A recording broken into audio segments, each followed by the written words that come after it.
The New York Times reports President Donald Trump is considering issuing a travel ban. The list of countries are said to be targeted because of deficient vetting and screening information.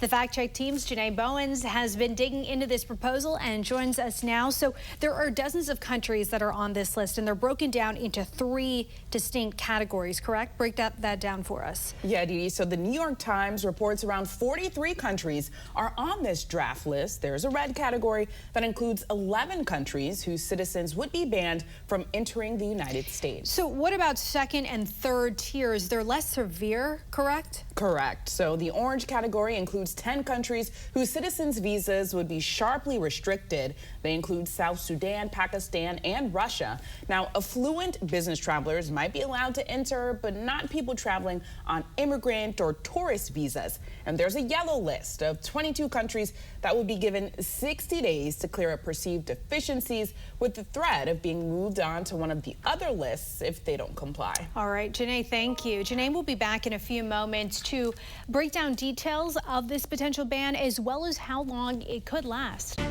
President Trump is considering issuing a travel ban for 43 different countries, according to the New York Times. This ban includes three tiers: red, orange, and yellow. Citizens in the 11 countries listed in the red tier would not be allowed to enter the U.S. until it's lifted. Janae Bowens from the Fact Check team joining me now to discuss. So, first of all, is this related to the executive order that Trump signed? Exactly that, Dee Dee. So when President Trump took office, he signed an executive order requiring the State Department to find out which countries have insufficient vetting and screening information that would warrant a partial or full suspension of letting nationals from those countries come into the U.S. Now, that list is due out this week, according to the timeline laid out in the executive order. Okay, so let's say the travel ban does happen. Then what? How long is this expected to last? Yeah, so since an official statement hasn't been released, it's still unclear. But looking to the past, Trump's travel ban in his first term started in March of 2017, blocking entry from 7 countries in the Middle East.